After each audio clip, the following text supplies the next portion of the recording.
Bonjour à tous, j'espère que vous allez bien. Aujourd'hui je vous retrouve pour un update lecture encore une fois. J'en fais vraiment beaucoup mais c'est parce que je lis vraiment beaucoup donc le rythme doit continuer derrière.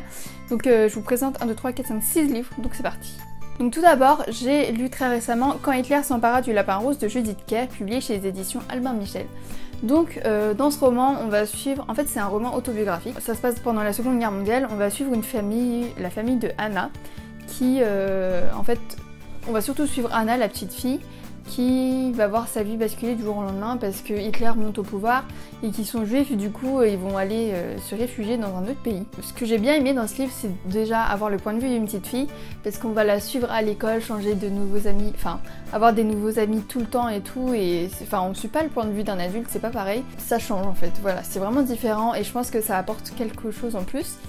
Et ce qui m'a surtout étonnée dans ce roman, c'est que en fait on parle pas du tout de guerre, genre je pensais vraiment qu'on allait aborder la guerre en fait, mais en fait pas du tout. On les suit vraiment dans leur vie. En fait on entend vraiment très peu parler d'Hitler, à part au début où justement ils fuient leur pays.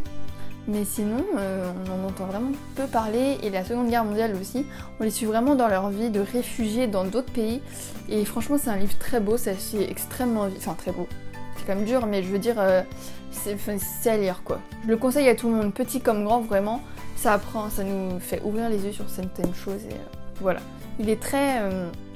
comment dire, ça donne un peu une leçon en fait. Franchement, tous les âges, enfin, que vous ayez 13 ans, que vous ayez 25 ans, franchement, vous pouvez le lire quoi, donc n'hésitez pas. Ensuite, j'ai lu Charisma de Jeanne Ryan, publié chez La Collection R. Donc c'est l'autrice qui a écrit Addict, qui a inspiré le film Nerve. Donc dans ce roman-là, on va suivre Aislinn qui est timide, mais genre timide, maladive. Genre elle peut pas prendre la parole en public, mais alors ça c'est mort. Sur un oral elle peut pas aligner 2 mots, elle ose pas sortir, enfin comment dire. Bref voilà, elle est très très timide et en plus pour parler à un garçon c'est encore plus compliqué. Et du coup un jour il y a quelqu'un qui va lui proposer de prendre du charisma, c'est une drogue de thérapie génique qui est supposée la guérir en la faisant devenir un peu plus sociable, un peu moins timide et tout. Donc évidemment comme ça lui pourrit la vie cette timidité, elle va accepter presque instantanément. Mais on va se rendre compte que c'est pas la seule à avoir pris cette drogue, donc il va y avoir des effets secondaires plutôt conséquents et que personne n'attendait. Donc voilà. Donc mon avis sur ce roman, je l'ai vraiment beaucoup aimé. Il y avait des... comment dire, des aspects un peu médicaux, chose que je vois très peu dans les livres que je lis personnellement. Et donc ça m'a plu de voir ça. Du coup le personnage principal, Aislinn, je l'ai trouvé vraiment sympa. Il y a quand même quelques actions qu'elle faisait qui m'énervent un peu, parce qu'elle était quand même pas mal naïve, mais bon, ça m'a pas plus arrangé que ça, enfin ça m'a pas coupé dans ma lecture quoi. Donc voilà, j'ai trouvé l'histoire, l'intrigue de ce roman vraiment très originale, chose que je n'ai jamais vue nulle part d'autre. Et je trouve que c'est vraiment très fidèle au résumé. Il y a quelqu'un, je crois dans les commentaires de ma dernière vidéo, qui m'avait dit qu'elle était déçue parce qu'elle s'attendait pas du tout à ça. Mais moi je trouve que ça a été... Je trouve qu'il y avait pas mal d'actions, c'était pas trop long à rentrer dans le sujet, enfin moi franchement j'ai beaucoup aimé ce roman quoi. Ensuite j'ai lu À la place du cœur, le tome 3, et donc le dernier tome de Arnaud Catherine, publié chez les éditions Collection R, Robert Laffont quoi.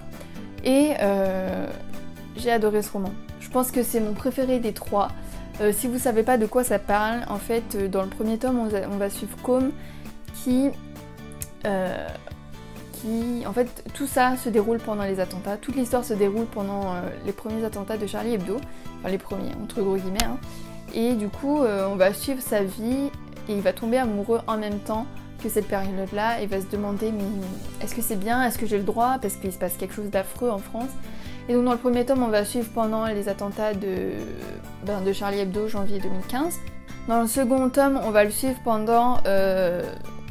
les attentats de novembre 2015, et dans ce dernier tome on va le suivre l'année dernière pendant les élections présidentielles de France.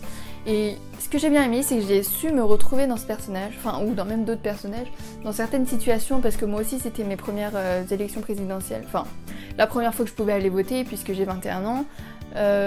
Franchement je me suis pas mal retrouvée dans son personnage, et il y a quelque chose qui se passe dans ce roman que je vous dirai pas sinon ça va vous spoiler les autres tomes, mais j'ai trouvé vraiment ça très touchant. Il y a vraiment beaucoup moins de vocabulaire vulgaire et très cru, chose qu'il y avait beaucoup plus dans le tome 1, un peu moins dans le tome 2 et dans le tome 3 beaucoup moins je trouve.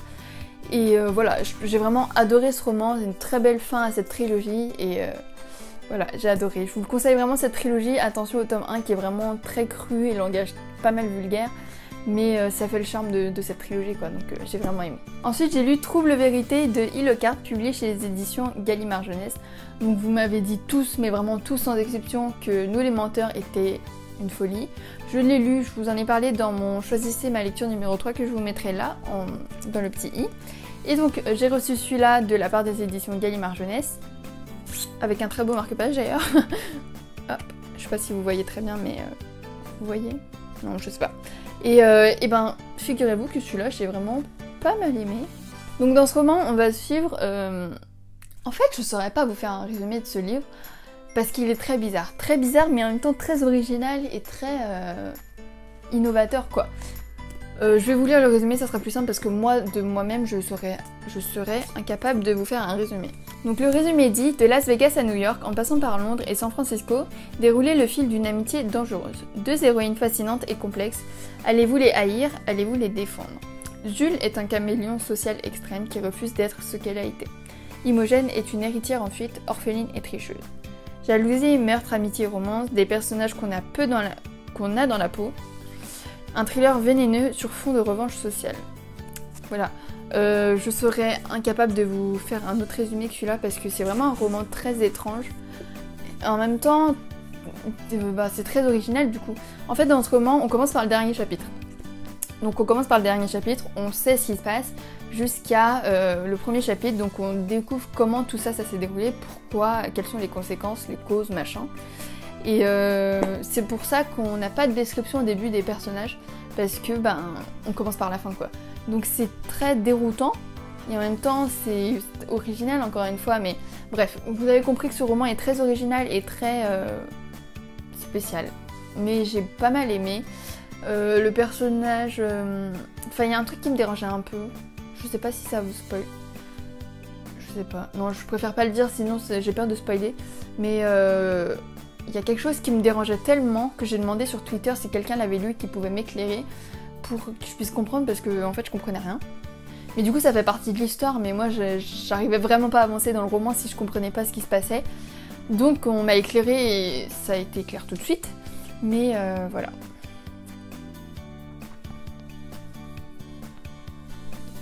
Du coup,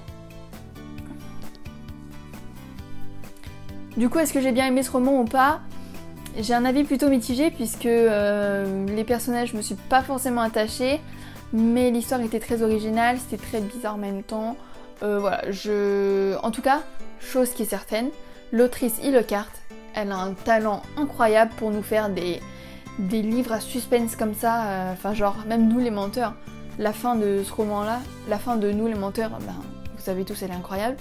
Et celui-là est tellement bien ficelé, tellement bien mis, enfin, genre, juste elle a un talent incroyable, ça, c'est indéniable. Mais après, mon avis sur celui-là, mitigé. Voilà, mitigé, je ne sais pas quoi dire de plus. Ensuite, j'ai lu le fabuleux Losing Hope de Colleen Hoover, publié chez Pocket Jeunesse. Donc j'avais lu Hopeless il y a plusieurs mois, et j'avais eu un énorme coup de cœur, et on m'a conseillé d'attendre pour lire le tome 2, donc... En fait, le tome 2, c'est Hopeless, raconté par le garçon, par Holder. Et on m'a conseillé d'attendre, et franchement, je remercierai jamais assez ces filles de m'avoir conseillé ça, parce que ça m'a... En fait, en relisant ce livre, ça m'a foutu une claque, encore plus que le premier tome, parce que ça m'a rappelé toute l'histoire, parce qu'évidemment, j'avais un peu oublié certaines choses. Ça m'a rappelé toute l'histoire, et à quel point j'avais aimé le premier tome. Et en plus, ça m'a refoutu une claque, parce que le premier tome, ça avait déjà été une claque, du coup.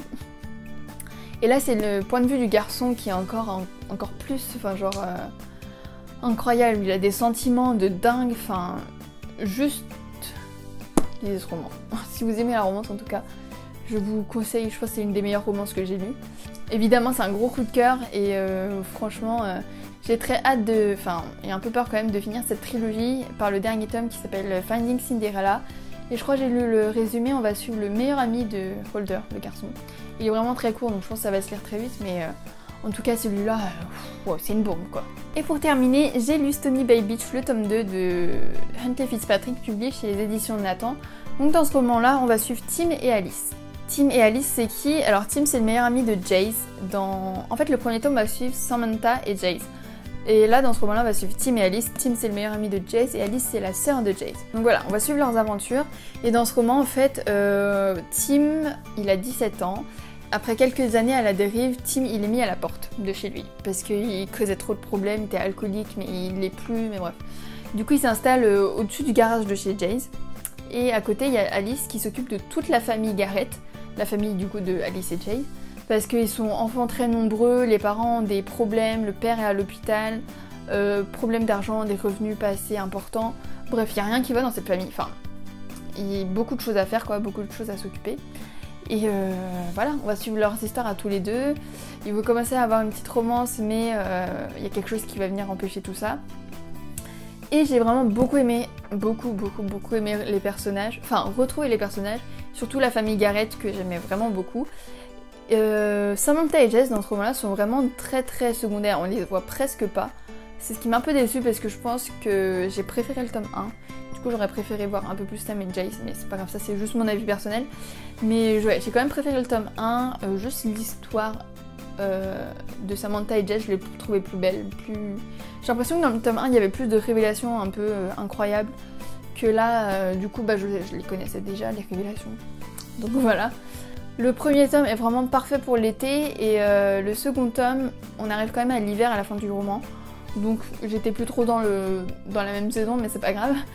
Donc franchement, encore une fois, c'est une belle brique, mais ça se lit vraiment bien, quoi. Je l'ai lu en 2 jours. Donc voilà, j'ai adoré ce roman. Donc c'est tout pour cette vidéo, n'hésitez pas à me dire si vous avez lu un de ces romans. Je vous mettrai aussi en barre d'infos les chroniques que j'ai écrites sur ces romans, si j'oublie pas. Et du coup voilà, n'hésitez pas à me dire si vous avez lu un de ces romans. Et moi je vous dis à très bientôt pour une prochaine vidéo. Bisous!